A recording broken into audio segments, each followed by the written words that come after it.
আমি চাই আমাদের একটা মেয়ে হোক। আর আমি মন থেকে চাই যে আমাদের মেয়ে যেন দেখতে একদম আপনার মতন হয়। আপনার নিজের যে গায়ের রং নিয়ে আপনার এত আফসোস, আমি চাই আমাদের মেয়েও ঠিক সে একই গায়ের রং পাক। ওকে আমরা দুজন মিলে বোঝাবো যে ও কত সুন্দর, ঠিক যেমন বাবা আপনাকে বুঝিয়েছে। আরও বড় হয়ে আপনাকে বোঝাবে আপনি কত সুন্দর। আর ওর নাম আমি কাজল রাখবো। নয়নতারা হাঁ করে তাকিয়ে থাকলো হিমেলের দিকে। বেশ অনেকক্ষণ পরে বলল, আপনার মেয়ে পছন্দ? তেমনভাবে মেয়ে পছন্দ ছিল না, তবে এখন মেয়েই পছন্দ হয়ে গেল। ছেলে হলেও সমস্যা নেই, তবে আমি চাই একটা মেয়ে যেন হয় আমাদের, আর ওর মাঝে যেন আপনার প্রতিচ্ছবি দেখতে পাই। কিন্তু আমি যে চাই না এমনটা হোক, তার থেকে ভালো আপনার মতো হোক। আপনি তো দেখতে অনেক সুন্দর। নয়নতারার কথায় হিমেল তীব্র আপত্তি জানিয়ে বলল, মোটেই না, আপনার মতনই হবে। কিন্তু আমার মতো হলে যে ওকে অনেক কথা শুনতে হবে। এই পৃথিবীতে আরো একটা হিমেল আছে কিনা সেটাও তো জানি না। ওকে তো আর আপনার মতো করে কেউ আগলে নেবে না। হিমেল আলতো হেসে বলল, নিশ্চয়ই নেবে। এই পৃথিবীতে একজন হিমেলই আছে এমনটা না, আরও অনেক হিমেল আছে। আর আমি আমার মেয়েকে এতটা যোগ্য করে তুলব যে সবাই ওর রূপ না, ওর গুণ দেখে ওকে বিচার করবে। ওর গুণই হবে ওর আসল পরিচয়। ছাদ থেকে শুকনো কাপড়গুলো নামিয়ে এনে ভাঁজ করে রাখছে দীপা। মন মেজাজ ভালো নেই, ভালো না থাকাটাই স্বাভাবিক। সংসারে অশান্তি থাকলে কি আর মন মেজাজ ভালো থাকে? আসার পর থেকে কাদেরের সাথে একবারের জন্যও কথা হয়নি। ছেলেমেয়ের সাথে কথা হয়েছে ঠিকই, দীপা চাইলে কথা বলতে পারতো, তবে দীপাই চায়নি, সেজন্য কথা হয়নি। আর না কাদের দীপার সাথে কথা বলতে চেয়েছে। দীপার এসব ভাবনার মাঝে ওর মেয়ে ফোন নিয়ে ছুটে এলো ওর কাছে। ফোনটা দীপার দিকে বাড়িয়ে দিয়ে বলল, আম্মু নাও, আব্বুর কথা বলবে তোমার সাথে। দীপা কিছুক্ষণের জন্য এই দ্বিধাদ্বন্দ্বেই ভুগলো ওর মেয়ে ঠিক বললো নাকি ভুল বলল। দীপা থেকে কোনো উত্তর না পেয়ে মেয়ে পুনরায় বলল, আম্মু ধরো, আব্বু কথা বলবে বলেছিল। দীপার ধ্যান ভাঙলো, বুঝতে পারলো যে ভুল শুনেনি, ঠিকই শুনেছে। ফোনটা নিয়ে কানে ধরে বলল, হ্যালো। অপর পাশ থেকে ভেসে এলো কাদেরের গম্ভীর কণ্ঠস্বর। কি শুরু করেছো তুমি? ছেলেমেয়ের কথা কি ভাবতে হবে না? এই সংসারে আমার আজও প্রয়োজন পড়েনি তোমার, তবে আমার ছেলে মেয়ের প্রয়োজন আছে আমার। নিজের ভাবনার উপরে নিজেরই ঘৃণা হলো দীপার। একটুর জন্য ভেবেছিল কাদের বোধ হয় ওকে ভালোবেসে ওর সংসারে ফিরে যেতে বলছে, তবে না, আবার সেই নিজের প্রয়োজনে ফিরে যেতে বলছে। তবে সেটাও স্বীকার করলো না। যদি কাদের স্বীকার করতো যে ওর সংসারে দীপাকে প্রয়োজন, তাও না হয় নিজেকে একটু সান্ত্বনা দেওয়া যেত।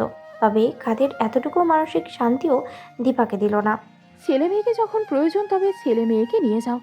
মাকে ছাড়া ছেলে মেয়ে থাকবে কি করে? যেভাবে বাবাকে ছাড়া থাকছে সেভাবেই থাকবে।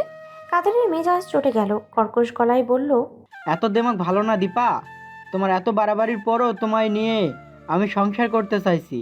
চাইলেই কিন্তু আমি এদিক ওদিক নজর দিতে পারতাম, তবে তুমি জানো আমার চরিত্রের সমস্যা নেই। সময় থাকতে ফিরে এসো। এমন যেন না হয় এই সংসারে তোমার জায়গাটা অন্য কাউকে দিতে আমি বাধ্য হই। দীপা ব্যঙ্গাত্মক গলায় বলল, ওই সংসারে আমার জায়গা আছে নাকি? ওই সংসারে আমার ভূমিকাটা কাজের লোকের মতো। সারাদিন কাজ করি আর তার বদলে 3 বেলা খেতে পাই, আর বছরে 1-2টো জামা কাপড় দাও। এর বদলে আর যা মনে চায় তেমন ব্যবহার করো। ওই সংসারে যদিও বা আমার জায়গা থেকেও থাকে, তবে সেটা শুধুমাত্র কাজের লোকে, এর চাইতে বেশি আর কিছু না। বাজে কথা বলো না। বাইরের লোকদের সামনে তোমাকে আমি আমার স্ত্রী হিসেবে পরিচয় দেই না? আমার ছেলে মেয়ের মা হিসেবে পরিচয় দেই না? তোমার ভাই কয়দিন তোমাকে খাওয়াবে? তোমার বিয়ে যখন হয়েছে তখন শ্বশুর বাড়িতেই থাকতে হবে। এত দেমাগ না দেখিয়ে চলে এসো। বেশ, যাব, নিয়ে যাও তুমি এসে। আমি কেন যেতে যাব? তুমি নিজের ইচ্ছেতে গিয়েছো, তুমি একাই ফিরবে। না হলে তোমার দেমাগ দেখানো ভাইকে নিয়ে এসো। তেজ দেখে যখন বোনকে নিয়ে যেতে পারলো তখন ফিরিয়ে দিয়ে যেতেও পারবে। বোনের সংসার ভাঙার তো খুব শখ। হিমেলকে চেনো না এসবের মাঝে। তুমি নিতে এসো, না হলে যাব না। কাদের কিছুক্ষণ চুপ থাকার পর বলল, গেলে তো তোমার ভাই আবার অপমান করবে। শ্বশুরবাড়িতে গিয়ে বারবার অপমানিত হওয়ার ইচ্ছে আমার নেই। দীপা খোঁচা দিয়ে বলল, অপমানিত হওয়ার মতন কথা না বললেই অপমান করবে না। আমার ভাই তো অযথা তোমার পেছনে লাগে না। তুমি তেড়া বাঁকা কথা বলো জন্যই ও খেপে যায়। তুমি চুপ থাকবে, ও চুপ থাকবে। কথা দিচ্ছ অপমান করবে না? তোমার ব্যবহারের উপর নির্ভর করছে। তুমি যদি অপমানিত হতে না চাও তবে অপমান করবে না। এত কথা বলে লাভ নেই। তুমি নিতে এলে তবেই আমি যাব, এটা আমার শেষ কথা। আর ভেবে চিন্তে নিতে এসো। মনে রেখো, আমার একটা শক্তপোক্ত থাকার জায়গা আছে। বিন্দু মাত্র অপমানিত হলে তোমার বাড়ি থেকে কিন্তু আমি বরাবরের জন্য এভাবে চলে আসবো। কাদের কর্কশ গলায় বলল, হয়েছে হয়েছে, শক্ত খুঁটি পেয়ে বাপের বাড়িতে বেশ ভালোই গেড়ে বসেছো। সে যাই হোক, কাল আসছি, বিকেলে তৈরি থেকো। আমি বেশিক্ষণ দেরি করব না, গিয়ে নিয়ে আসবো শুধু। তোমার বাড়িতে থাকার আমার কোনো ইচ্ছে নেই। কথাটা বলে কাদের ফোনটা কেটে দিল। দীপার ভালো লাগলো না খারাপ লাগলো সেটা নিজেও বুঝে উঠতে পারছে না। তবে যাই হোক, কাদের তো নিতে আসতে চেয়েছে, ফোন করে তো যেতে বলেছে ওর সংসারে, এতটুকুই কি যথেষ্ট না? এতটুকুও তো আশা করেনি কাদের থেকে দীপা। যদি কাদেরের চরিত্রের সমস্যা থাকতো তবে দীপা আর ওই সংসারে ফিরে যাওয়ার কথা ভাবতেও পারতো না। তবে এমনটা তো না, কাদেরের সমস্যা অন্য জায়গায়। ও ওকে সম্মান দিতে জানে না, কেউ শেখায়নি ওকে কখনো। কখনো মা বোন ওই ব্যাপারে প্ররোচনা দিয়েইনি। অবশ্য ওনাদের দোষ দিয়ে লাভ নেই, প্ররোচনা তো হিমেলকেও দীপা আর ওর মা কম দেয় না। তাই বলে কি হিমেল অমন হয়েছে? দিন শেষে ভালো খারাপ হওয়াটা নিজের মাঝে। রাগে লাল টুকটুকে বর্ণ ধারণ করা চোখ দুটো নিয়ে হিমেল তাকিয়ে আছে দীপার দিকে।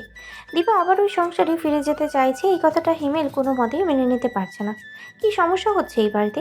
হিমেল তো বলেছে ওর সব দায়িত্ব নেবে, তবে কেন আবার ওই নরকে ফিরে যেতে হবে? কি দরকার? এই কথাটা হিমেল রাগান্বিত গলায় দীপাকে উদ্দেশ্য করেই বলল। কেন তুমি ওখানে আবার ফিরে যেতে হবে? খুব ভালো লোক অপমানিত হতে ওই মানুষটার কাছে? জঙ্গলি কুকুর একটা, দেখলে মনে হয় জুতো দিয়ে পেটায়। দীপা মৃদু বিরক্তিকর গলায় বলল। সবসময় এত মাথা গরম করিস কেন হিমেল? শান্ত গলায় কি কোনো কথা বলা যায় না? দীপার পাশে বসা মমতা বেগম মুখ ভেঙচিয়ে বললেন। বিয়ের পর থেকে ওর মাথাটা আরো বেশি গরম হচ্ছে। এমনিতেই হিমেলের মেজাজটা বেজায় চটেছিল, তার উপরে আবার মমতা বেগমের এমন আলতু ফালতু কথাবার্তা। মানে কিছুদিন পরেই যদি দেশে যুদ্ধও লাগে তবুও মমতা বেগম বলবেন হিমেলের বিয়ে করার জন্যই এসব হয়েছে। প্রত্যেকটা কথায় মমতা বেগম নয়নতারার দোষ বের করেই ছাড়বে, হোক সেটা যৌতুক কিংবা যৌক্তিক কিংবা অযৌক্তিক, সেই সব তার দেখার বিষয় না। হিমেলের বিয়ে করার পর থেকে যা কিছু হচ্ছে সেই সব কিছুই বিয়ের জন্যই হচ্ছে, নয়নতারার জন্যই হচ্ছে। হিমেলের ব্যবহার কথাবার্তা সব কিছুর মাঝে পরিবর্তন এসেছে শুধুমাত্র নয়নতারার জন্য। যদিও সে সব কিছু সত্যি না, শুধুমাত্র মমতা বেগমের সন্দেহ, আর নিজের সন্দেহটা তিনি সত্যি প্রমাণ করেই ছাড়বেন।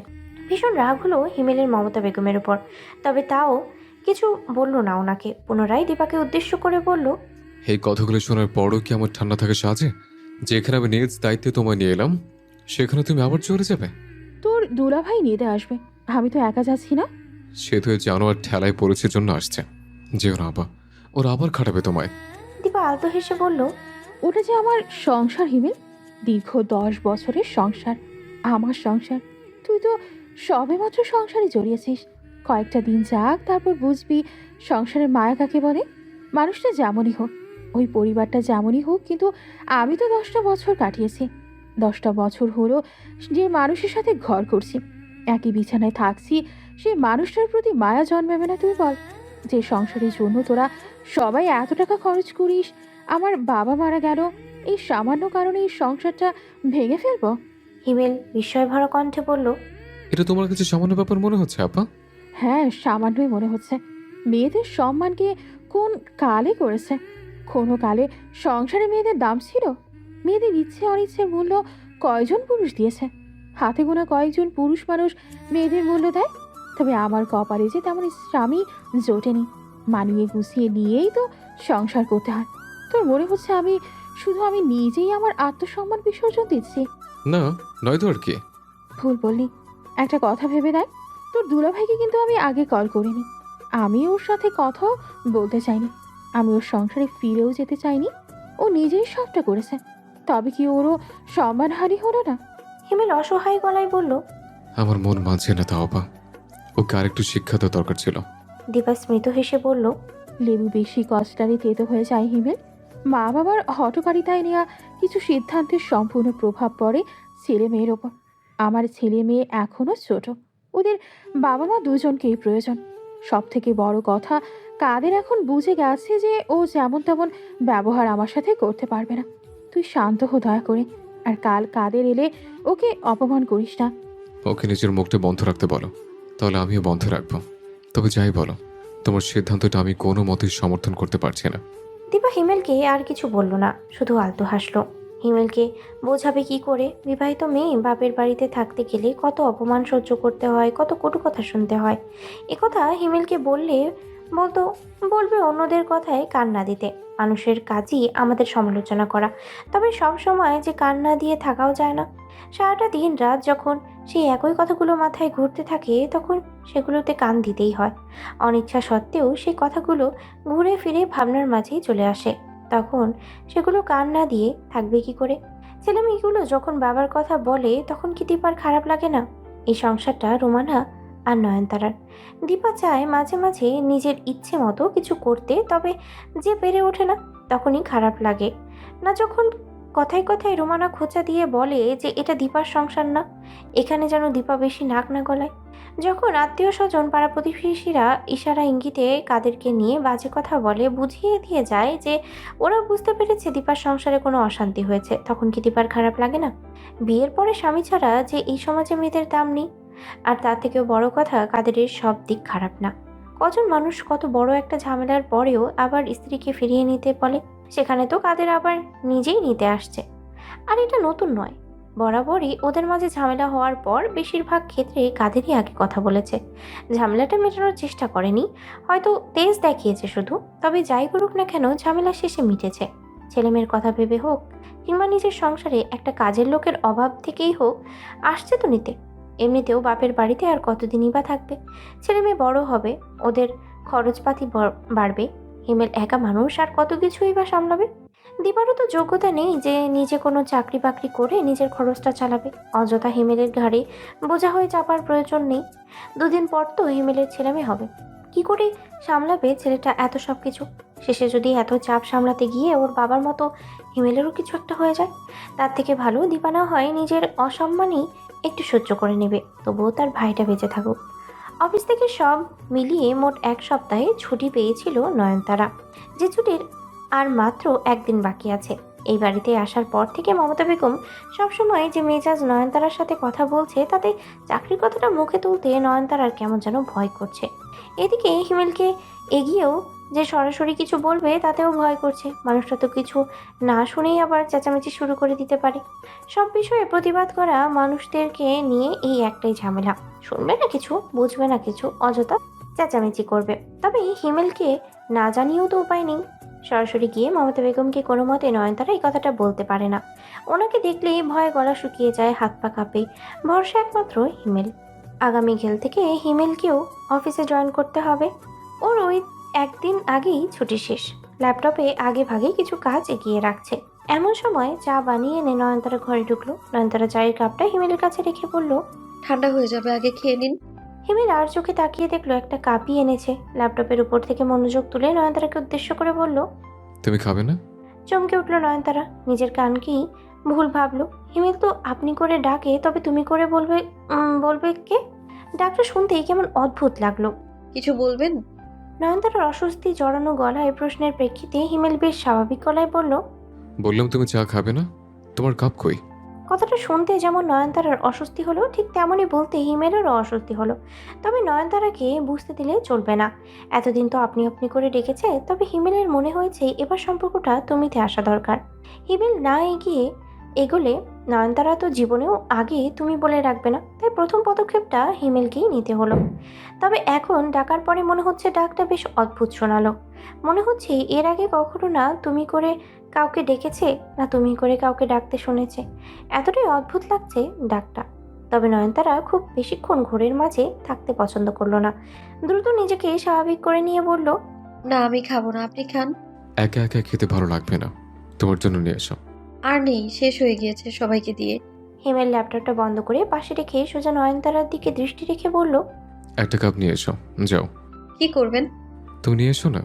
বাধ্য মেয়ের মতো নয়নতারা গেল একটা কাপ আনতে। হিমেলের কেমন যেন খুশি খুশি লাগছে নয়নতারাকে তুমি করে ডাকতে পেরে। এখন নয়নতারাকে আরো বেশ আপন আপন লাগছে, একদম নিজের বউ লাগছে। হিমেল ঠিক করলো মনে মনে খুব তাড়াতাড়ি ডাকটা তুমি থেকে বদলে বউতে নিয়ে যাবে। নয়নতারাকে শুধুমাত্র বউ বলে ডাকবে। এই তুমি, তারা, নয়ন এসব বাদ। বউকে বউ বলেই ডাকবে হিমেল। তবেই না মনে হবে যে হিমেল বিয়ে করেছে, ওর একটা বউ আছে। হিমেলের সব ভাবনার মাঝে নয়নতারা একটা কাপ নিয়ে এলো। সেটা হিমেলকে দিল। হিমেল নিজের কাপ থেকে অর্ধেক চা ফাঁকা কাপটায় ঢেলে নয়নতারার দিকে বাড়িয়ে দিয়ে বলল, অল্প আছের জন্য যে একাই খেতে হবে তেমনটা না, ভাগাভাগি করে খেলে ভালোবাসা বাড়ে দাঁড়া। সুখ দুঃখ যেটাই হোক না কেন সবসময় দুজনে ভাগাভাগি করে নেব। কখনো যেন আমাদের কারোরই মনে না হয় যে আমরা একা। যদি নিজেকে একাই ভাবা লাগে তবে বিয়ে করলাম কেন? নয়নতারা আলতো হেসে বলল, আচ্ছা ঠিক আছে। চা খাওয়ার মাঝে হিমেল বেশ কয়েকবার খেয়াল করলো নয়নতারা কিছু পর পর আর চোখে ওর দিকে তাকাচ্ছে। হিমেল বুঝতে পারলো নয়নতারা কিছু একটা বলার জন্য উসখুস করছে। চা শেষ করে কাপটা পাশে রেখে নয়নতারার দিকে ঘুরে বসে বলল, বলো কি বলবে? কেউ কিছু বলেছে নাকি আবার? নয়নতারা যেমন অবাক হলো ঠিক তেমনই বিরক্তও হলো, তবে কণ্ঠে বিরক্তির ভাবটা বেশি প্রকাশ করে বলল, সব সময় এত কেউ কিছু বলেছে কিনা এটা কেন জিজ্ঞেস করেন? আর কি করে বুঝলেন কিছু বলবো? প্রথম প্রশ্নের উত্তর হলো এটা জিজ্ঞেস করি তার কারণ এই বাড়িতে অনেকেই অনেক কিছু বলার আছে। আর দ্বিতীয় প্রশ্নের উত্তর, যদি বউয়ের মনের কথা না বুঝলাম তবে বিয়ে করলাম কেন? তবে কেমন আমি হলাম? এখন ঝটফট বলো কি বলবে? কিছু লাগবে কি? নয়নতারা ইতস্ত গলায় বলল, আসলে কাল আমার ছুটি শেষ, তো পরশু থেকে অফিস জয়েন করতে হতো। তো তো মানে মাকে কথাটা ভয় বলতে পারছি না, কি করব বুঝতে পারছি না, তাই আপনাকে বললাম। হিমেল বিস্ময় ভরা কণ্ঠে বলল, এখানে মাকে ভয় পাওয়ার কি আছে? তুমি বড্ড বেশি ভীত তারা। কে তোমার চাকরি করতে বাধা দেবে না, চিন্তা করো না, আমি মাকে বলবো। বরাবরের ন্যায় খুশিতে নয়নতারার চোখ দুটো চিকচিক করে উঠল। কৃতজ্ঞতার কণ্ঠে বলল, ধন্যবাদ আপনাকে আমার জীবনের কঠিন কাজগুলোকে সহজ করে দেওয়ার জন্য। হিমেল আলতো হেসে বলল, আমি আছি তোমার পাশে। রোজ অফিস থেকে ফেরার পথে তোমাকে নিয়ে ফিরবো। আমি দেখেছি তোমার অফিসের সামনে রাস্তাটা রাতের বেলা বেশ ফাঁকাই থাকে। সেদিন আমার খুব ইচ্ছে হয়েছিল রাতে তোমায় নিয়ে ফেরার। অতটুকু রাস্তায় দুজনে হাত ধরে হাঁটতে হাঁটতে গল্প করতে করতে আসবো এখন থেকে, কেমন? নয়নতারাও পাল্টা হেসে বলল, ঠিক আছে, গল্প করতে করতে হাঁটবো। আর কয়েকটা দিন থেকে যেতে না পা, এত তাড়াতাড়ি চলে কেন যাচ্ছেন? দুলাভাইয়ের সাথেও তো পরিচয় হলো না। সোফায় বসে রোমানা পায়ের উপর পা তুলে ফোন চালাচ্ছে।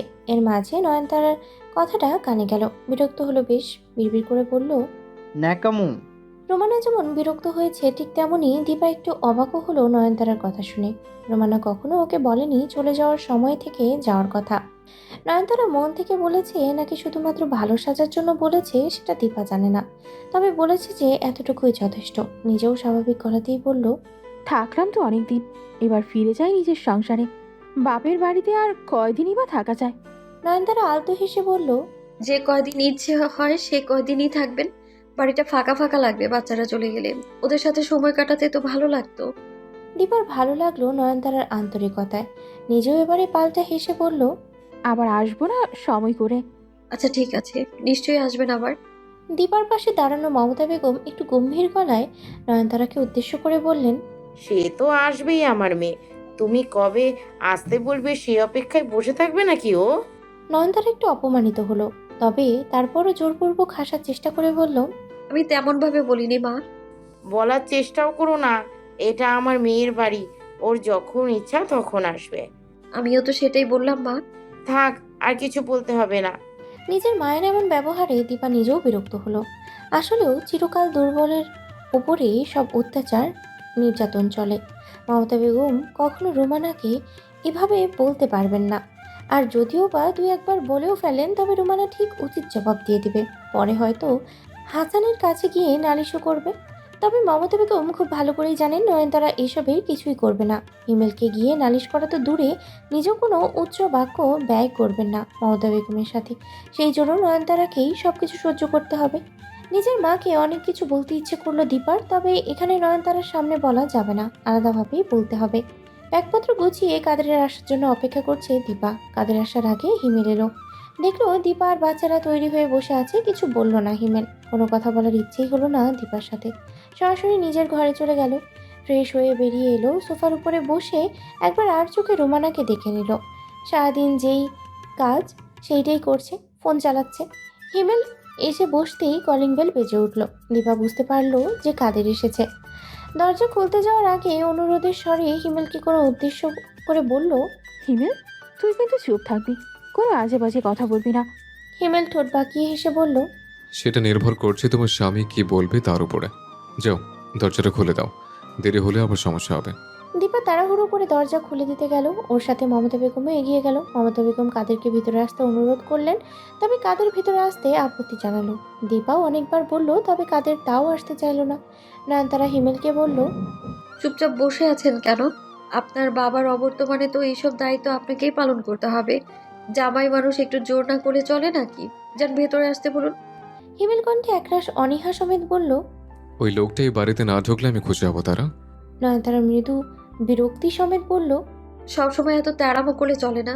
যান না, একবার বলুন ভেতরে আসতে। যা ঝামেলা হয়েছিল উনি তো মিটিয়ে নিতে চাইছেন। হিমেল তবুও যেতে আপত্তি করলো। নয়নতারা বলা যায় এক প্রকার ঠেলেই পাঠালো হিমেলকে। হিমেলকে দেখতেই কাদের একটু অস্বস্তি হলো।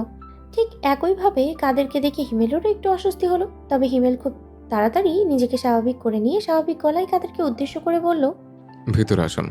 হিমেল সহ বাকি সবাই আশা করেনি যে হিমেল একবার বলাতেই কাদের ভেতরে আসতে রাজি হয়ে যাবে। হিমেলের কেন যেন খুব হাসি পেল। কেন হাসি পেল জানে না, তবে এখন তো হাসলেও আবার সমস্যা হয়ে যাবে, কাদের সম্মানের আঘাত লেগে যাবে, তাই খুব কষ্টে নিজের হাসি নিয়ন্ত্রণ করলো। রোমানা যখন বুঝলো কাদের ভেতরে আসছে, তখন সোফা থেকে উঠে নিজের ঘরে চলে গেল। রোজ রোজ এই নাটক আর ভালো লাগে না রোমানার দেখতে। বাড়ির নতুন বউ তো আছে, থাকুক না, নাটক দেখুক, সেই সাথে নিজেও নাটক করুক, কিছু যায় আসে না রোমানার। ঘরে গিয়ে দরজা বন্ধ করে দিল, যেন বসার ঘরের কোনো কথা ওর কান অব্দি না পৌঁছায়। কাদের ভিতরে আসতেই হিমেল নয়নতারার সাথে ওকে পরিচয় করিয়ে দিল। বাধ্য হয়েই পরিচয় করিয়ে দিল। টুকটাক কিছু কথাবার্তা বলে নয়নতারা গেল কাদেরের জন্য নাস্তার ব্যবস্থা করতে। নয়নতারা পেছন পেছন মমতা বেগমও গেলেন দেখার জন্য যে কি ব্যবস্থা করছে। রান্নাঘরে উকি দিয়ে বোঝার চেষ্টা করলেন নয়নতারা কি করছে। কি করছো? দুলাভাইয়ের জন্য নাস্তা তৈরি করছি মা। ও, ফ্রিজে একটু মিষ্টি আছে, ওটাও দিও। না মা, ফ্রিজে তো মিষ্টি নেই। মমতা বেগম হা হুতাশ করে বলে উঠলেন। কোথায় গেল? কিছু খেয়ে নিয়েছো তুমি? নয়নতারা লজ্জা পেল, ধীর গলায় বলল। আমি খাইনি মা, বাচ্চারা খেয়েছে। শান্ত হলেন মমতা বেগম। ও, ঠিক আছে। আপনি বরং আপনার ছেলেকে বলেন একটু মিষ্টি আনতে, আমি ততক্ষণ অন্য কিছু ব্যবস্থা করি। মমতা বেগম কিছু বললেন না আর চুপচাপ সেখান থেকে চলে এলেন। হিমেলকে ডেকে বললেন মিষ্টি আনার কথা। হিমেলের যাওয়ার ইচ্ছে হলো না। সবে মাত্র অফিস থেকে ফিরেছে, তার মধ্যে এখনই আবার যেতে বলছে, তাও আবার কাদেরের জন্য মিষ্টি আনতে। তবে মা আর বউয়ের জোড়াজোড়িতে যেতেই হলো হিমেলকে। এই এক জ্বালায় পড়েছে হিমেল। আগে ছিল এক মা, এখন আবার সেই সাথে জুটেছে বউ। দুজনেই সমান তালে জোর জবরদস্তি চালায় হিমেলের উপরে, আর হিমেলও কারোর কথাই ফেলতে পারে না। ফলস্বরূপ যেতেই হলো।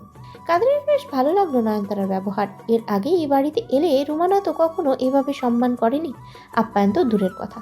নিজ থেকে কখনো কাদেরের জন্য নাস্তার ব্যবস্থা করেনি। ওই মমতা বেগম করেছে, আর দীপা একটু সাহায্য করেছে। আজ প্রথম কাদেরের মনে হলো শ্বশুরবাড়িতে যেন ঠিকঠাক সম্মান পাচ্ছে। বেশ ভালো লাগলো। নয়নতারা আন্তরিকতায় যেমন দীপা খুব খুশি হলো, ঠিক তেমনই খুশি হলেন মমতা বেগমও।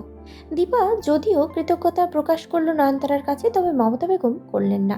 তার মনে বাড়ির বউ যখন হয়েছে, বাড়ির জামাইকে তো সম্মান করতেই হবে, আপ্যায়ন তো করতেই হবে। এখানে কৃতজ্ঞতা জানানোর কি আছে? যার যা দায়িত্ব সেটা সে পালন করবেই। এখানে তো ধন্যবাদ দেওয়ার কোনো প্রয়োজন নেই। বিয়ে করিয়ে এনেছে নয়নতারাকে বাড়িতে এইসব কাজ করানোর জন্যই তো। তবে আবার এত কৃতজ্ঞতা কিসের? ঠেকা পড়েছে মমতা বেগমের কৃতজ্ঞতা জানানোর। দীপাদের আজ আর যাওয়াই হলো না। কাদেরকে জোর করার জন্য তো আগে থেকেই মমতা বেগম ছিলেনই। আজ আবার নতুন করে যুক্ত হলো নয়নতারা। নয়নতারা শুধু একা জোর করে থেমে থাকেনি, বরং হিমেলকে দিয়েও জোর করিয়েছে। তবে হিমেল কাদেরকে জোর করেছে এর একটা কারণ আছে। অন্যান্য বারের তুলনায় এবারে কাদেরের ব্যবহারটা বেশ শান্তশিষ্ট। অন্তত কথায় কথায় খোঁচাচ্ছে না, কিংবা দীপাকে হুমকি ধমকিও দিচ্ছে না। মমতা বেগমের সাথেও বেশ ভদ্রভাবেই কথা বলছে। সব থেকে ভদ্রভাবে কথা বলছে নয়নতারার সাথে, যেটা হিমেলের ভালো লেগেছে। আর ঠিক সেই কারণেই থাকার জন্য দুই একবার জোর করেছে। যেহেতু দীপা সংসারটা করতেই চায়, তবে হিমেলের জন্য যেন আর কোনো অশান্তি না হয়। সংসার যখন করবে ভালোভাবেই করুক। নয়নতারা আজ অফিসে যাওয়ার কথা হিমেল বলেই রেখেছিল গতকাল মমতা বেগমকে। মমতা বেগমও আপত্তি করেনি, তবে ঠিকভাবে মতামতও দেননি। যদিও বা সরাসরি আপত্তি করতেন, তবে জানেন ছেলে শুনবে না। আর এখন অযথা ছেলের সাথে এমন মনোমালিন্য করার কোনো মানেই হয় না। যদি ছেলে বিগড়ে যায়, রাজি হওয়ার আরেকটা কারণ আছে। হিমেল কথাবার্তা বলে চলে যাওয়ার পর মমতা বেগম সারা রাত অনেক ভেবেছেন। ভাবনা চিন্তার পরেই নিজে বুঝতে পেরেছেন যে যদি নয়নতারাও চাকরি করে, তবে সংসারের বেশি টাকা আসবে। হিমেলের সুবিধা হবে।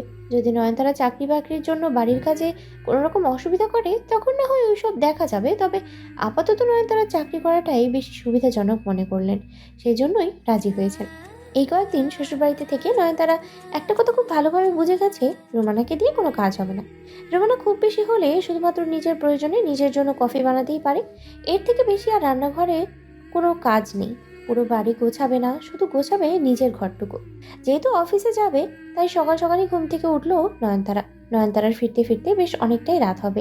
এখন এই সকালে তো 3 বেলার রান্নাটা করা সম্ভব না, তবে খুব তাড়াহুড়োতেই হাতের সকালে নাস্তা আর দুপুরের খাবারের ব্যবস্থা করলো। তবে রাতের রান্নাটা করার সময় হয়ে উঠলো না। সেই নিয়ে চিন্তা হচ্ছে এখন নয়নতারার। কে জানে মমতা বেগম আবার কি ভাবে যদি রাগ করে। নয়নতারা ঠিক করলো পরের দিন থেকে আরেকটু সকালে উঠবে, তবুও কাউকে কোনো অভিযোগ করার সুযোগ দেবে না। ঘুম থেকে উঠে মমতা বেগম এসে দেখলেন টেবিলে সমস্ত খাবার দাবার সাজিয়ে রাখা। নয়নতারা তখন পরোটা ভাজছে। ঢাকনা উঠিয়ে একে একে মমতা বেগম রান্নাগুলো দেখলেন। খুব বেশি কিছু রাঁধেনি, তবে দেখেই বুঝলেন যে দুপুরের তরকারি সহ রান্না করে রেখেছে নয়নতারা। এগিয়ে গিয়ে নয়ন তারাকে উদ্দেশ্য করে বললেন, কত সকালে উঠেছো তুমি যে সব রান্না বান্না শেষ? এই তো 2 ঘন্টা আগে উঠেছি মা। আমি দুপুরের তরকারিটা রান্না করে রেখে গিয়েছিলাম, শুধু একটু ভাতটা রান্না করতে হবে, আর রাতের রান্নাটা করা হয়নি। আজ সময় হলো না, উঠতে একটু দেরি হয়ে গিয়েছিল। আমি রাতে এসে রান্না করব, কেমন? নয়নতারার দায়িত্ববোধ দেখে খুশি হলেন মমতা বেগম, তবে প্রশংসা করলেন না নয়নতারার। প্রশংসা করলে যদি আবার মাথা গিয়ে শিং গজিয়ে যায় তবে সমস্যা। স্বাভাবিক গলায় বললেন, থাক, রাতের রান্নাটা আমি করে নেব। তবে তোমাকে একা একা এত কাজ করতে হবে না। বাড়িতে আরেকটা বউ আছে, ও তো চাকরি বাকরি করে না, ঘরেই বসে থাকে। একটু রান্না বান্নাতেও হাত লাগাতে পারবে না তো কি হবে এমন বউ দিয়ে? দাঁড়াও, আমি ডেকে আনছি। মমতা বেগম যেতে ধরলেন, তবে তার আগেই সেখানে রুমানা এলো। কারোর সাথে কোনো কথা নেই, সোজা রান্নাঘরে গিয়ে কফি বানানোর জন্য পানি বসিয়ে দিল। মমতা বেগম গম্ভীর গলায় বললেন, শুধু নিজের কথা ভাবলে চলবে? সংসারে যে বাকি আরো মানুষ আছে তাদের কথা কে ভাববে? রুমানা মেকি হেসে বলল, কি করে সবার কথা ভাববো বলুন মা? আমি কফি খেয়ে অভ্যস্ত, আপনারা তো আবার কম দামি চা খেয়ে অভ্যস্ত। এখন আমি তো আর আপনাদের জন্য নিজের অভ্যাসটা বদলাতে পারবো না, তাই আপনারা আপনাদের ব্যবস্থা করে নিন, আমি আমার ব্যবস্থা করি। মমতা বেগম মৃদু রাগী গলায় বললেন, কফি খেলে কেউ বড়লোক হয়ে যায় না। বড়লোক বাড়ি থেকে নয়নতারাও এসেছে। আমি খেয়াল করে দেখেছি, ও আসার পর থেকে তোমার বড়লোকের স্বভাব যেন আরও বেড়েছে। আগে তো টুকটাক রান্নায় সাহায্য করতে আমায়, এখন তো রান্নাঘরে পাই রাখছো না। আপনার ছোট বউ একাই 100, সেজন্য আর আমার দরকার পড়ছে না। কি নয়নতারা, তোমার আমার সাহায্যের দরকার আছে? আমি জানি দরকার নেই, তুমি একাই সবটা করতে পারবে। নয়নতারার আসলে কি বলা উচিত ঠিক বুঝে উঠতে পারল না। রুমানা তো ওকে উত্তর দেওয়ার সুযোগটুকুও দিল না, নিজেই প্রশ্ন করলো, নিজেই উত্তর দিয়ে দিল। ফলস্বরূপ নয়নতারা শুধু হাসলো। তবে রুমানার উত্তরে সন্তুষ্ট হতে পারলেন না মমতা বেগম। ঝাঁঝালো গলায় বললেন, ওর দরকার আছে কিনা সেসব আমি বুঝি না।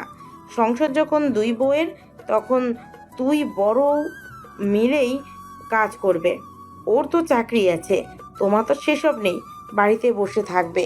মেয়েটা সেই কোন সকালে উঠে রান্না বান্না শুরু করে দিয়েছে, একটু সাহায্য করলে কি হয়? রুমানা সরাসরি আপত্তি জানিয়ে বলল, পারবো না মা। যদি আপনার ছোট ছেলের বউয়ের আমাদের জন্য রান্না করতে অসুবিধা হয় তবে বলে দিতে বলুন, আমি আমার আর হাসানের ব্যবস্থা করে নিব। তবে গোষ্ঠীর সবার রান্না করতে পারবো না। আজ যদি আলাদা রান্না করতেই হয় তবে সংসারটা আলাদা করলেই ভালো হবে। আমি মনে করি এটা ভালো হবে না? ও, এইবার বুঝলাম তোমার আসল মতলব। এবার বাড়ি আলাদা করতে চাইছো, তাই তো? তবে এতটা সহজ ভেবো না। আমি বেঁচে থাকতে আমার ছেলেদেরকে আলাদা হতে দেব না। আমি মরার পর যা ইচ্ছে করো। রুমানার খুব করে বলতে ইচ্ছে করলো, তবে দোয়া করি তাড়াতাড়ি আপনি মরুন। তবে বলতে পারলো না কথাটা মুখে, বাড়াবাড়ি হয়ে যাবে। এই কথাটা যদি হাসানের কানে যায় তবে ও রেগে যাবে, তাই চুপ থাকলো। নিজের জন্য কফি বানিয়ে নিয়ে ঘরে চলে গেল। রুমানা সেখানে থেকে চলে যেতেই মমতা বেগম নয়নতারাকে শাসিয়ে বললেন, একটা কথা কান খুলে শুনে রাখো, রোমানা কোনো কাজ করতে বললে কোনো মতেই করবে না। আর ভুলে ওর সাথে মিলে দল তৈরি করার চেষ্টা করো না। আমার বিরুদ্ধে যদি কোনো ষড়যন্ত্র করতে দেখেছি, মনে রেখো আমার ছেলেকে কিন্তু বলে দিব। নয়নতারা অসহায় গলায় বলল, কি বলছেন এসব মা? আপনার বিরুদ্ধে ষড়যন্ত্র করতে যাব কেন? না করলেই ভালো। শোনো, যদি রুমানা আমার নামে কিছু বলতে আসে তবে সেসব আমায় বলে দেবে। আর বললাম তো, ভুলেও ওর কোনো কাজ করবে না। ওর বড়লোকি চাল চলন আমি বের করছি। সংসার আমার ধ্বংস করতে এসেছে এই মেয়ে। কথাটা বলেই গটগটে পায়ে হেঁটে মমতা বেগম সোজা চলে গেলেন হিমেলের কাছে নালিশ করতে। নয়নতারার কেমন যেন অদ্ভুত লাগলো এই বাড়ির পরিবেশটা। নয়নতারা তো ভেবেছিল শুধু ওর বাড়ির পরিবেশটাই অদ্ভুত, তবে এখানকার পরিবেশটাও খুব একটা ভালো না। ভাই ভাইয়ের সম্পর্ক এখানেও বোধ হয় তেমন ভালো না। অফিসে এসে হিমেল জানতে পারলো মনির নাকি আজ 3 দিন হলো অফিস আসে না। এই 3 দিনে হিমেলের সাথেও কথা হয়নি। সেই যে বিয়ের দিন মনির এসেছিল ওর পরিবারকে নিয়ে, তারপরে আর হিমেল কল করার সুযোগও পায়নি, মনিরও কল করেনি। হিমেলের কেন যেন সন্দেহ হলো। মনে হলো মনির আবার নিশ্চয়ই কোনো বিপদের মাঝে পড়েছে। বিয়ের দিনও কেমন মুখটা চুপসে ছিল, হয়তো কিছু বলতে চাইছিল হিমেলকে, তবে হিমেলের বিয়ের দিন জন্য আর কিছু বলেনি। তারপর হয়তো ভেবেছে নতুন নতুন বিয়ে করেছে, এখন ঝামেলার কথা না বলাই ভালো, সেই জন্য আর কিছু বলেনি। লাঞ্চ ব্রেকে কল করলো মনিরের নাম্বারে। প্রথমবার রিং হয়ে গেল, তবে মনির ফোনটা রিসিভ করলো না। হিমেল আরেকবার কল করলো, এবারে রিসিভ করলো মনির। ফোনের ওপাশ থেকে ভেসে এলো মনিরের নির্জীব কণ্ঠস্বর। হ্যাঁ বল। মনিরের কণ্ঠটা হিমেলের ঠিক পছন্দ হলো না। এভাবে নেতিয়ে যাওয়া কণ্ঠে কথা বলে না মনির, হয় বলদের মতো কাঁদবে নয়তো পাগলের মতো হাসবে। তাই মনিরের এই নির্জীব কণ্ঠস্বরটা হিমেলের ঠিক হজম হলো না। কি হয়েছে রে তোর? এমন মরা মানুষের মতন করে কথা বলছিস কেন? মনির পুনরায় নির্জীব গলায় ছোট্ট করে উত্তরে বলল, বিয়ের পর কি কেউ আর বেঁচে থাকে? হিমেল এবারে যেন নিশ্চিত হয়ে গেল যে কিছু তো একটা অবশ্যই হয়েছে। কি হয়েছে বলতো? সেদিনে তো সব ঝামেলা মিটিয়ে দিয়ে চলে এলাম। বৌমা নিয়ে তো সুখে সংসার করার কথা, আবার কি করেছিস তুই? হিমেল সত্যি আশা করেনি যে ওর ছোট্ট একটা কথায় মনির এভাবে রেগে বোম হয়ে যাবে। তাতে উঠে ঝাঁঝালো গলায় বলল, হ্যাঁ, সব সময় তো আমি করি সব। দোষ তো আমারই। আর মেয়েগুলো তো খুব ভালো, ওরা তো একদম ধোয়া তুলসী পাতা, ওদের কোনো দোষই নেই। আমি মা বউকে সামলাতে পারি না, অথচ আমার মা বউ নিজেরাই মিলে ঝামেলা পাকায়, তাতে কোনো দোষ নেই, সব দোষটাও আমার। মনিরের ঝাঁঝালো গলা শুনে হিমেল কিছুক্ষণ তথ্যা খেয়ে বসে থাকলো। তারপর খুব শীঘ্রই আবার নিজেকে স্বাভাবিক করে বলল। কি হয়েছে? এবারে আর মনির নিজের রাগ তেজ কোনোটাই কণ্ঠে বজায় রাখতে পারল না। কাঁদো কাঁদো গলায় বলে উঠল, ভাই, খুব তাড়াতাড়ি আমি সন্ন্যাসী হয়ে যাব। সংসার জীবনের ঝামেলা আর সহ্য হচ্ছে না আমার। এ কেমন জীবন, ফেঁসে গেলাম আমি। বিয়ে তো সবাই করে, সেটা দেখে আমিও করলাম, তাই বলে পাদরকিদের জীবনে এত অশান্তি নেই। তুই একদম আমার দোষ দিবি না। আমার থেকেও আরও বেশি মেরুদণ্ড ভাঙ্গা ছেলে আছে, ওদের জীবনেও তো এত অশান্তি নেই যতটা আমার জীবনে হচ্ছে।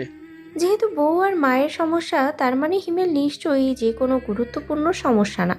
যেহেতু বউ আর মায়ের সমস্যা, তার মানে হিমেল নিশ্চিত যে কোনো গুরুত্বতম সমস্যা না। এই প্রতিটা সংসারে যে ঝামেলা আর কি। তাই এবার একটু নিশ্চিত হলো, চেয়ারে গায়ে এলিয়ে দিয়ে বলল, কি হয়েছে সেটা বল। আমাকে ঘটনা বলে তারপর সন্ন্যাসী হোস। বউ আলাদা হতে বলছে, ও নাকি আমার বাবা মার সাথে সংসার করবে না। এদিকে একথা শুনে আমার মা কান্নাকাটি শুরু করে দিয়েছে, খাওয়া দাওয়া ছেড়ে দিয়েছে। ওদিকে আমার বোন নিজের শ্বশুরবাড়িতে প্রেশার বেড়ে পড়ে আছে। এই কথা শুনে আমি যদি বউকে বলছি যে আলাদা হতে পারবো না, তবে বউয়ের হাত গালি খাচ্ছি। যদি মাকে গিয়ে বলছি আলাদা হব, তবে মা ও বোনের গালি খাচ্ছি। মানে কোন দিক দিয়ে শান্তি পাচ্ছি না। হিমেল ভ্রু কুচকে বলল, তোর বউয়ের আবার এই ভূত মাথায় কে ঢোকালো? আর তাছাড়া নতুন করে আবার কোনো ঝামেলা হচ্ছে নাকি? আমি যে তোর মাকে ভালো করে বুঝিয়ে রেখে আসলাম, তারপরে উনি আবার কিছু করেছেন নাকি তুই কিছু করেছিস? ভাই, বউয়ের কসম করে বলছি। মনিরকে আর সামনে এগোতে না দিয়ে হিমেল ওকে থামিয়ে দিয়ে বলল, বউয়ের কসম করিস না। তোর বউকে তুই খুব একটা ভালোবাসিস না, সেটা আমি জানি। মনির একটা দীর্ঘশ্বাস ফেলে বলল, ঠিক আছে, তোর কসম করে বলি।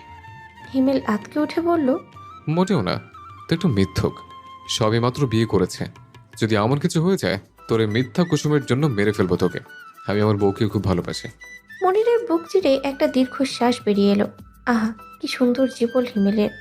মনিরের পরে বিয়ে করেও কত সুন্দর সংসার করছে হিমেল, অথচ মনির কি করলো? একটা দিনও বোধ হয় বিয়ের পর থেকে শান্তিতে সংসার করতে পারেনি। ঠিক আছে, কারোর আমার কসমের অংশ হতে হবে না। করলামই না কসম। তুই বুঝিয়ে রেখে যাওয়ার পর থেকে মা কোনো ঝামেলা করেনি, আমিও কিছু করিনি। তুই আমায় যা যা বুঝিয়েছিলি আমিও সেসব মেনে চলেছি। তবে আমার ভালো হওয়ার সুযোগ নিচ্ছে আমার বউ। ও যখন দেখেছে আমি ওর কথা শুনে চলছি, তখন ও আমাকে আমার মায়ের বিরুদ্ধে আনার চেষ্টা করেছে। আমার মা আগে কি করেছে না করেছে সেসব কথা এখন তুলে আলাদাও হতে চাইছে। তুই বল, এটা হয়? অবশ্যই হয় না। যদি তোরা ভালো হয়ে গিয়ে থাকিস, তবে এবার অন্যায়টা ভাবি করছে। লাভ হয় না রে ভাই, ছোট মানুষদের মতন জেদ ধরে বসে থাকে। তুই জানিস 3 দিন হলো আমার সাথে কথা বলে না। গতকাল রাতে একটু ছুটে গিয়েছিলাম, আমার এমনভাবে দূরে সরিয়ে দিল যেন আমি ওর পর। মনিরের শেষের বাক্যটা শুনে হিমেল পেট ফেটে হাসি এলো। নিজের হাসি কোনো মতেই আটকাতে পারল না। মনিরের প্রতি সামান্য সহানুভূতি দেখানোর জন্য আটকাতে পারল না। হো হো করে হেসে দিল। হাসির শব্দ এতটাই জোরে হলো যে আশেপাশের কলিগরা বিস্ময় ভরা দৃষ্টিতে ওর দিকে তাকালো। সবার এমন অদ্ভুত দৃষ্টি দেখে হিমেল থেমে গেল। হিমেলের পাশে চেয়ারে বসে একজন ভদ্রলোক হালকা করে হিমেলের কাঁধে ধাক্কা দিয়ে বলল, কি ভাই, নতুন নতুন বিয়ে হয়েছে তা ভাবি কি বলছে? ফোনে যে এইভাবে হাসছো? হিমেল হাসি থামানোর চেষ্টা করে বলল। বউ না বন্ধু। ভদ্রলোক আবারও হিমেলের কাঁধে হালকা করে একটু ধাক্কা দিয়ে বলল, বুঝি বুঝি, সব বুঝি, নতুন নতুন এমন হয়। বেশি বুঝে গেছেন। বউয়ের সাথে কথা বলে এইভাবে হো হো করে হাসতাম না, মুচকে মুচকে হেসে লজ্জা পেতাম। থেমে গেল লোকটা। আবারও নিজের খাওয়ার মনোযোগ দিল। হিমেল এবার ফোনের অপর পাশে থাকা মনিরকে উদ্দেশ্য করে বলল, বউয়ের কাছে লাথিটাতে খেয়েছিল নাকি? মজা করছিস হিমেল? আমি একটাই সমস্যায় পড়েছি, পারলে সাহায্য কর, না হলে ফোন রাখ। দরকার নেই এমন বন্ধু যে বিপদে দিনে সাহায্য করতে পারে না আমায়। হিমেলের এবারও হাসি পেল মনিরের অভিমান মাখানো কণ্ঠ শুনে। তবে এবারে হাসি নিয়ন্ত্রণ করে মনিরকে আশ্বস্ত করে বলল, আচ্ছা ঠিক আছে, দেখা করতে আসবো অফিস শেষে তোর সাথে। বাড়িতে আসলে কি সমস্যা হবে? না না, সমস্যা কেন হবে? তুই একটু এসে আমার বউয়ের আর আমার মাকে বোঝা। এত ঠেকা নেই আমার। তোর মাকে বুঝিয়েছিলাম, তার কারণ আন্টি আমার পরিচিত। তোর বউকে এত বুঝাতে পারবো না, তুই বুঝোস। মনির এতেই রাজি হলো। এবার হিমেল আসুক তো তারপর না হয় জোর জবরদস্তি চালানো যাবে ওর উপরে। অফিস থেকে বের হয়ে নয়নতারা হিমেলকে দেখতে পেল। মুহূর্তেই মাঝে সারাদিনের ক্লান্তিগুলো দূর হয়ে গেল। মুখে ফুটে উঠল এক চেলতে হাসি। রাত বেশ অনেক হয়েছে, 9টা বাজে। মাঝে মাঝে এর থেকেও বেশি রাত হয় নয়নতারার বাড়ি ফিরতে ফিরতে। আগে যখন একা একা এই সময়টা বাড়ি ফিরতো একটু ভয়ও করতো। এই কারণে আকবর সাহেব অনেকবার আসতে চেয়েছে নয়নতারাকে রাত হলে নিতে, তবে নয়নতারা বাধা দিয়েছে। এত রাতে আবার বাবাকে দিয়ে কষ্ট করাতে ইচ্ছে করেনি। আজ হিমেলকে দাঁড়িয়ে থাকতে দেখে খুব ভালো লাগলো। হিমেল চাইলেই 8টার মধ্যে বাড়ি ফিরতে পারত, তবে নয়নতারার জন্য এতক্ষণ অপেক্ষা করেছে। এই বিষয়টা নয়নতারার ভীষণ ভালো লাগলো। কেউ নিজের সুবিধা অসুবিধার কথা ভুলে গিয়ে শুধুমাত্র নয়নতারার সাথে বাড়ি ফিরবে বলে অপেক্ষা করেছে এতটা সময় ধরে। অনেকক্ষণ থেকে কি দাঁড়িয়ে আছেন আপনি? হিমেল আগেই নয়নতারার প্রশ্নের কোনো উত্তর দিল না। পকেট থেকে রুমালটা বের করে নয়নতারার ঘামে ভেজা মুখটা সযত্নে মুছিয়ে দিয়ে বলল, বউয়ের জন্য এতটুকু দাঁড়িয়ে থাকাই যায়। নয়নতারা পাল্টে হাসলো। নয়নতারা হাসির জবাবে হিমেল আবারও নিজেও পাল্টা হেসে বলল, চলো এখন বাড়ি ফিরি, এতটুকু রাস্তা কিন্তু হেঁটে যাব। নয়নতারা মাথা নাড়িয়ে সায় জানালো। হাঁটার পথে হিমেল নয়নতারার হাতটা ধরল। প্রথমে একটু চমকেছে নয়নতারা, তবে ধীরে ধীরে স্বাভাবিক হয়ে গিয়েছে। আজকাল আর হিমেলের ছোঁয়ায় অস্বস্তি হয় না, বরং এক অদ্ভুত শান্তি অনুভূত হয়। হিমেল যতটা সময় নয়নতারার আশেপাশে থাকে মনে হয় যেন নয়নতারার শান্তি ওকে ঘিরে আছে। কয়েকদিন আগে অবধি যে মানুষটার নামটাও জানতো না, এখন সেই মানুষটা নয়নতারার শান্তি, স্বস্তি, ভালোবাসা সবটা। নয়নতারার এসব ভাবনার মাঝেই হিমেল বলে উঠল, ক্ষুধা লেগেছে তারা? না, লাগেনি। কিন্তু ক্ষুধা তো লাগার কথা, আমার তো লেগেছে অনেক। নয়নতারা অস্বস্তি মাখানো গলায় বলল, আসলে আমারও তো ক্ষুধা লেগেছে। তাহলে চলুন দুজনে কিছু একটা খাই, খেয়ে দিয়ে তারপর বাড়ি ফিরবো। বাড়িতে তো আরো মানুষজন আছে, ওদেরকে ছেড়ে একা একা খাবো, ব্যাপারটা কেমন দেখায় না? মা আছে তো। হিমেল তাকালো নয়নতারার দিকে। নয়নতারা হিমেলের দৃষ্টির মানে বুঝল না। কিছুক্ষণ হিমেল তাকিয়ে থাকার পর নিজের দৃষ্টি আবারও ঘুরিয়ে নিল। হাতের মুঠোয় থাকা নয়নতারার হাতটা আরেকটু শক্ত করে ধরে বলল, মা বাইরের খাবার খায় না, মায়ের জন্য সুগার ফ্রি বিস্কুট এসব নিয়ে যাব। বাকি রইল ভাই আর ভাবি। ভাই তো বাড়িতে নেই, আর ভাবির কথা চিন্তা করতে হবে না তোমাকে। নয়নতারা আর কোনো কথা বাড়ালো না। যেহেতু হিমেল মানা করেছে তার মানে নিশ্চয়ই দরকার নেই। চিকেন রোল খেলো দুজনে। হিমেল ইচ্ছে করে আর বেশি কিছু খেলো না, কেননা পেটে জায়গা রাখতে হবে। বাড়িতে গিয়ে যদি মমতা বেগমের সাথে ভাত না খায় তবে উনি রাগ করবেন, কেননা আজ অব্দি কখনো মমতা বেগম হিমেলকে রেখে ভাত খায়নি রাতে। দুপুরে তো থাকে না হিমেল, সকালে তাড়াহুড়ো করে খেয়ে অফিসে চলে যায়। রাতেই একটু সময় পায়, রাতেই তিনি ছেলেকে একটু পাশে বসিয়ে সারাদিনের খুঁটিনাটি গল্প করতে করতে খান। হিমেল তাই ভাত খাওয়ার জন্য পেটে একটু জায়গা রাখলো। একটা রিক্সা ঠিক করলো। নয়নতারা খুব অল্প কথা বলে, হিমেলও যে খুব বেশি কথা বলে তেমনটা না। এতদিন হিমেলেরও অল্প কথা বলাই স্বভাব ছিল, তবে বিয়ের পর থেকে একটু একটু বউয়ের সাথে গল্প করতে ইচ্ছে করে। সময়, স্থান, কাল কোনো কিছু দেখার প্রয়োজন মনে করে না, শুধু ইচ্ছে করে বউয়ের সাথে একটু গল্প করতে। রিক্সার পাশে বউ বসে আছে, অথচ বউ চুপচাপ। হিমেল নিজেই আগ বাড়িয়ে কিছু বলতেও পারছে না। সব সময় যদি এমন অতিরিক্ত কথা বলে আর নয়নতারা যদি ওকে বাচাল ভেবে নেয় তো? এদিকে পাশে বউকে বসিয়ে যদি মনের সুখের কথাই না বলতে পারলো, তবে আর বউকে নিয়ে রিক্সায় ওঠার মানেটা কি? এখনো তো হিমেলের মনেই হচ্ছে না যে বউকে নিয়ে রিক্সায় উঠেছে, মনে হচ্ছে একা একাই যাচ্ছে। হিমেলের বুক চিরে একটা দীর্ঘশ্বাস বেরিয়ে এলো। নয়নতারা যেন বুঝতে পারলে হিমেল একটা দীর্ঘশ্বাস ফেললো। কারণটা নয়নতারা সঠিক জানে না, তবে আন্দাজ করতে পারছে। প্রশ্ন করলো, দীর্ঘশ্বাস ফেলছেন কেন? হিমেলের মনে হলো দীর্ঘশ্বাস ফেলেও একটা কাজ হয়েছে, এখন সবসময় দীর্ঘশ্বাসই ফেলতে হবে, যেন বারে বারে নয়নতারা কারণটা জিজ্ঞেস করে। কি হলো বলুন, দীর্ঘশ্বাস কেন ফেলছেন? আমি কথা বলছি না বলে? চমকে উঠল হিমেল। কি করে বুঝে গেল নয়নতারা ওর মনের কথাটা? তার মানে মনে হয় মনে মনে একটু একটু করে সংযোগ তৈরি হচ্ছে। ভালো লাগলো হিমেলের। হ্যাঁ তারা, তুমি কথা বলছো না জন্য দীর্ঘশ্বাস ফেলেছে। কি কথা বলবো, আমি তো এত কথা খুঁজে পাই না। ছোটবেলা থেকে আমার না তেমন বন্ধু বান্ধব ছিল না, না ভাই বোনদের সাথে ভালো সম্পর্ক ছিল, গল্প করার অভ্যেস নেই আমার। তাই ধীরে ধীরে আমি চুপচাপ হয়ে গিয়েছি। আপনি একটা কাজ করুন, আপনি গল্প করুন, আমি শুনে যাব। নিজের অসুবিধার কারণটা নয়নতারা জানানোর জন্য হিমেলের ভালো লাগলো। যাক, এখন থেকে অন্তত হিমেলের এটা মনে হবে না যে নয়নতারার ওর সাথে কথা বলতে অস্বস্তি হয়। নয়নতারার স্বভাবই এমন অল্প কথা বলা।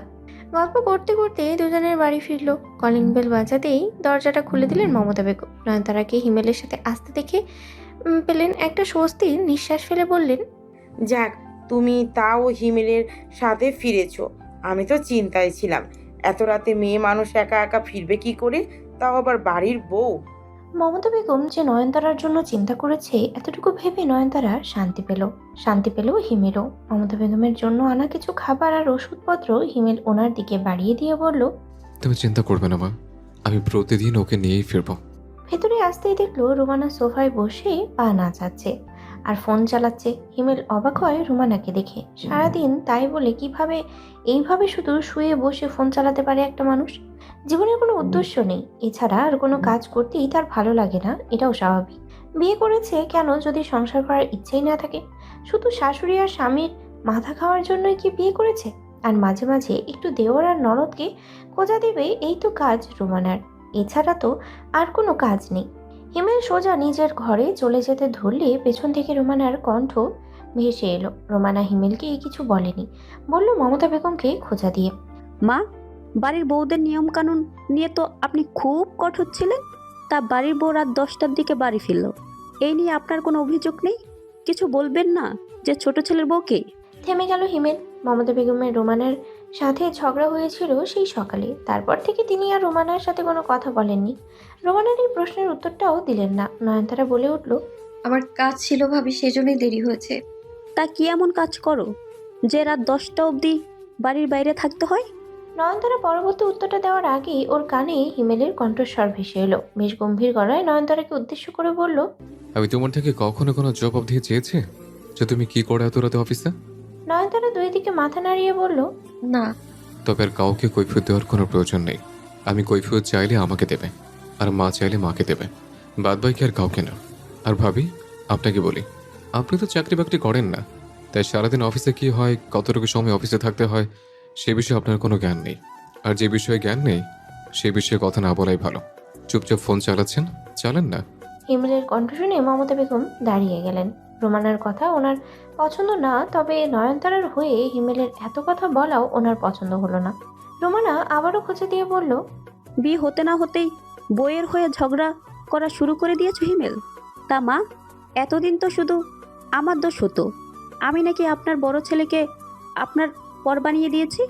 আপনার ছোট ছেলের বউ তো আসতে না আসতেই পর বানিয়ে দিল আপনার ছেলেকে। আগে পিছে কোনো ভাবনা চিন্তা না করে মমতা বেগমের রু কেঁপে উঠল। ভয় পেলেন, সত্যি কি ওনার ছেলে ওনার পর হয়ে গেল? তবে পর হওয়ার তো কথা না, বেশ সুন্দর তো আসার পর ব্যবহার করলো। ওনার যা যা প্রয়োজনীয় জিনিসপত্র ছেলে সব তো নিয়ে এসেছে, দিনে দুবার কল করে খোঁজ নিয়েছে, যেমন আগ নিত, তবে তো বদলায়নি হিমেল। কুটনামি কম করেন ভাবি। আপনার এসব কর্মকাণ্ড দেখে স্বয়ং ইবলিশে লজ্জা পেয়ে যাবে। ভুলে আমার সংসারে আগুন লাগাতে আসবেন না। মনে রাখবেন, আমার সংসারে আগুন লাগাতে চাইলে আপনার জীবন দাবানল বানিয়ে ছাড়বো। হিমেল এবার নিজের মাকে উদ্দেশ্য করে বলল। মা, ঘরে যাও, ফ্রেশ হয়েছে একসাথে খাবো। হিমেলের কথাটা শুনে মমতা বেগম বুঝলেন ওনার ছেলে পাল্টায়নি, আগেও তো এমনটাই করত। নিশ্চিত মনে তিনি ঘরের দিকে পা বাড়ালেন। হিমেল নয়নতারার হাত ধরে টেনে ঘরে নিয়ে গেল। জানে এখানে এই মেয়েটাকে এখন রাখলে রোমানা খোঁজাবে। ঘরে আসার পর থেকে নয়নতারা একটা ব্যাপার খেয়াল করছে, হিমেল কেন যেন ওর সাথে কথা বলছে না। দেখেই বোঝা যাচ্ছে কোনো কারণে রেগে আছে, কিন্তু কেন রেগে আছে সেটাই নয়নতারা বুঝতে পারছে না। এতটুকু পথ এলো, সব তো ঠিকই ছিল। দুজন তো বেশ হেসে খেলে গল্প করতে করতেই এলো, আর বাড়িতে আসার পর তো কথাই হলো না, তার আগেই রাগ করে বসে থাকলো লোকটা। ভয়ে ভয়ে একবার গিয়ে নয়নতারা জিজ্ঞেস করলো হিমেলকে। হিমেল, আপনি কি কোনো কারণে রাগ করেছেন আমার উপর? না, রাগ করবো কেন? রাগ করার কি আছে? হিমেল কথাটা স্বাভাবিকভাবে বলার চেষ্টা করলো, তবে ওর কণ্ঠের মাঝে থাকা রাগটা নয়নতারার বুঝতে বাকি রইল না। নয়নতারা ফের বলে উঠল। আমি বুঝতে পারছি আপনি কোনো কারণে রেগে আছেন আমার উপর। বললাম তো আমি রেগে নেই। কেন রেগে থাকবো? তুমি কি এমন কিছু করেছো যার কারণে আমি রেগে থাকতে পারি? কথাটা বলে হিমেল নয়নতারাকে পাশ কাটিয়ে চলে যেতে নিলে নয়নতারা ওর সামনে গিয়ে পথ আটকে দাঁড়িয়ে বলল। ক্ষমা করে দিন আমায়, এভাবে রেগে থাকবেন না প্লিজ। হিমেল ভ্রু কুঁচকে বলল। তার মানে তুমি বুঝতে পেরেছো যে তুমি কোনো অপরাধ করেছো, তাই তো? হ্যাঁ, নিশ্চয়ই কোনো অপরাধ করেছি আমি, না হলে আপনি তো রেগে থাকতেন না। বেশ, তবে বলো তো তোমার অপরাধটা কি যার জন্য আমি রেগে আছি? নয়নতারা একটু ভাবলো, তবে সত্যি বলতে গিয়ে নিজের কোনো অপরাধ খুঁজে পেল না। মিনিমিনি গলায় বলল। আমি আসলে খুঁজে পাচ্ছি না আমার অপরাধ, আপনি বলুন না, আমি ক্ষমা চেয়ে নেব। হিমেল একটা দীর্ঘশ্বাস ছেড়ে বলল। শোনো তারা, বাবা তোমাকে ক্ষমা চাওয়ার জন্য বলে দিয়েছে বলে এই না যে বিনা অপরাধে তোমাকে ক্ষমা চাইতে হবে। নয়নতারা এবার অসহায় গলায় বলল। তাহলে কি করব আমি? নিজেকে বদলাতে হবে। যে যা পারে তুমি বলে যায়। তুমি কোনো উত্তর দাও না কেন? আজ যদি আমি তোমার সাথে না থাকতাম তবে ভাবি যা নয় তাই বলে যেত, আর আমি খুব ভালো করে বুঝতে পারছিলাম। কিছুক্ষণ পর মাও লেগে যেত, আর তুমি চুপচাপ সবটা শুনতে, তাই তো? সব সময় সব কথার উত্তর দিতে নেই হিমেল। একটা সংসারে শান্তি বজায় রাখতে চাইলে মাঝে মাঝে চুপ থাকতে হয়। তুমি তো মাঝে মাঝে চুপ থাকো না, তুমি প্রতিটা সময়ে চুপ করে থাকো। এভাবে চলতে থাকলে তো হবে না। আমার বউকে যে যেভাবে পারবে কথা শুনিয়ে যাবে, সেসব তো আমার সহ্য হবে না। আমি যতক্ষণ সাথে থাকবো ততক্ষণ তোমার কথা বলার না হয় দরকার নেই, তবে আমি তো সবসময় তোমার সাথে থাকবো না, তাই না? নয়নতারা অবুঝের ন্যায় প্রশ্ন করলো। কেন? কোথায় যাবেন আপনি? আরে, আমি কাজের জন্য তো অনেক সময় বাইরে থাকি। আচ্ছা ধরো আমি মারা গেলাম, তখন কি হবে? নয়নতারা আতকে উঠে বলল। কি যাতা বলছেন? মারা যেতে যাবেন কেন আপনি? হিমেল নয়নতারাকে বুঝিয়ে বলল। মরতে তো সবাইকে একদিন হবেই তারা। আজ আছি, কাল নাও থাকতে পারি। আমার হায়াত কতটুকু আমি তো জানি না, কিন্তু তখন তো তুমি একা বাঁচতে হবে। আমি সারা জীবন তুমি আগলে রাখার জন্য নাও থাকতে পারি, তোমাকে সবার কথা শোনানোর হাত থেকে নাও বাঁচানোর জন্য থাকতে পারি। তখন তো তোমার নিজের জন্য লড়াই করতে হবে, তাই না? নয়নতারা এবারে হিমেলের প্রশ্নের কোনো উত্তর দিতে পারল না, বরং কেঁদে ফেলল। হঠাৎ করে নয়নতারাকে কাঁদতে দেখে হিমেল ভরকালো, ব্যস্ত গলায় বলল। আরে কি হলো তারা, কাঁদছো কেন? নয়নতারা ক্রন্দনরত গলাতেই বলল। এভাবে বাচ্চার স্বপ্ন দেখিয়ে আপনি নিজে চলে যাওয়ার কথা বলছেন? আমি কখনো নিজের জন্য লড়াই করিনি। এতদিন আমার জন্য বাবা লড়াই করেছে, এখন ভেবেছিলাম আপনি করবেন, সেই আপনি চলে যাওয়ার কথা বলছেন। হিমেল বুঝতে পারলো নয়নতারাকে বোঝাতে গিয়ে ভুল উদাহরণটা টেনে এনেছে। হিমেলের মারা যাওয়ার কথাগুলো বলা উচিত হয়নি। রাগ হলো হিমেলের নিজের উপরে। হিমেল তো জানে ওর বউটার মন নরম, তাও এইসব কথা কেন বলতে গেল? এদিকে নয়নতারার কান্নার বেগ বাড়লো। হিমেল কোনো কিছু বুঝতে না পেরে নয়নতারাকে জড়িয়ে ধরলো। নয়নতারার মাথায় হিমেল হাত বুলিয়ে দিতেই নয়নতারার কান্না আরো বাড়লো। হিমেল আবারও ব্যস্ত গলায় বলল। আহা, আমার কাঁদে কেন? আপনি ওভাবে বললেন কেন চলে যাওয়ার কথা? আপনি জানেন না আমি খুব ভীতু, আমি অল্পতেই ভয় পেয়ে যাই। হিমেল অপরাধী গলায় বলল। আচ্ছা ঠিক আছে, ভুল হয়ে গেছে আমার, আর কখনো বলবো না এভাবে। তাও কেঁদো না তুমি, থামো। আপনি আজকে কেন বললেন? আমার যে ভয় হচ্ছে এখন, আমি তো ভুলতে পারবো না এই কথাটা। বললাম তো ভুল হয়ে গেছে, ভুলে বলে ফেলেছে, আর কখনো বলবো না। সত্যি কথা দিচ্ছি তোমায়, আর কখনো বলবো না এভাবে। আর তুমি ভাবলে কি করে তোমাকে ছেড়ে আমি এত তাড়াতাড়ি চলে যাব? দীর্ঘ 30টা বছর অপেক্ষা করার পর একটা বউ পেয়েছি আমি, এত সহজে তাকে ছেড়ে চলে যাবো নাকি? নয়নতারার কান্না এবার একটু কমলো। হিমেল ওকে নিজের থেকে ছাড়িয়ে 2 হাতে চোখের জলটুকু মুছে দিয়ে বলল, আমি আর এমন কথা বলবো না, তবে তোমাকেও আমি একটা কথা দিতে হবে যে আমার অনুপস্থিতিতে কেউ যদি তোমায় আজে বাজে কোনো কথা বলে, তবে তুমি তার সঠিক উত্তর দেবে, সবসময় চুপ থাকবে না। নয়নতারা ফুফাতে ফুফাতে বলল, চেষ্টা করব। চেষ্টা করবো বললে হবে না, করতেই হবে। এরপর থেকে যেন আর কেউ তোমায় খারাপ কিছু না বলতে পারে। আমার ভালো লাগে না শুনতে, ঠিক আছে? নয়নতারা শুধু মাথা নাড়ল। হিমেল আবারও ভালো করে নয়নতারার চোখের জল মুছে দিয়ে চুলগুলো কানের পিঠে গুজে দিয়ে বলল, এত ভালো একটা বউ আমি কি করে পেয়ে গেলাম? চারিদিকে বউরা যখন স্বামীদের মাথা ব্যথার কারণ, আতঙ্কের কারণ, সেখানে আমার বউটা আমার মন ভালোর কারণ। ভাগ্যিস সোহান নামক লোকটা বদলে গিয়েছিল।